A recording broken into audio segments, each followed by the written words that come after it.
Montana's home to some stunning landscapes and rugged history, but it also has some pretty weird town names.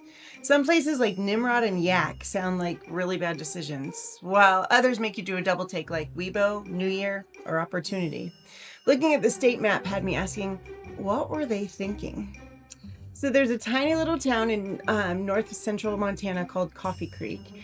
This definitely sounds like a morning town. Haha, but It has a population of 22, and the post office has been running since 1914. Well, there should be a cool story about a coffee farm or something. The town actually got its name from a nearby creek called Coffee Creek. Pretty simple. Next is Happy's Inn. This one's in northwestern Montana, about 45 minutes from Libby, with a population of about 164. But the real claim to fame, the bar, also called Happy's Inn, because what else would you name it?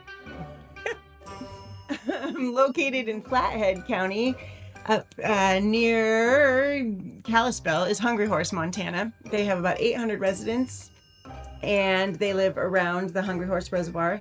The town popped up in the 1940s during the construction of the Hungry Horse Dam. And a little fun fact, it was originally called Dam Town.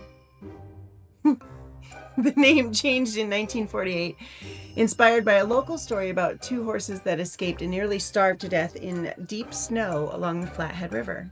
It's not really, that's kind of sad, actually. But then there's an inspiring town named New Year, Montana. It's now a ghost town about 30 minutes from Lewistown, but it started in the 1890s as a mining town, and a cyanide plant ran there until the 1920s. And apparently there's a natural cave system through the mountains there that I would love to explore, but not sure because today the land is managed by the Bureau of Land Management, so not sure of the access. There's also Nimrod, Montana, which is also a ghost town, and that's located in Granite County. The post office was up and running there from 1915 to 1962, and the town was named after a biblical figure, Nimrod, who was a hunter, and the residents felt it was a hunter's paradise. So, there's Opportunity, Montana, which is tucked away in Deer Lodge County, just a few miles from Anaconda and the legendary Anaconda Smelter Stack. You'd think a town with the name of Opportunity has got a good story, right? I mean, you'd think, but I really couldn't find one.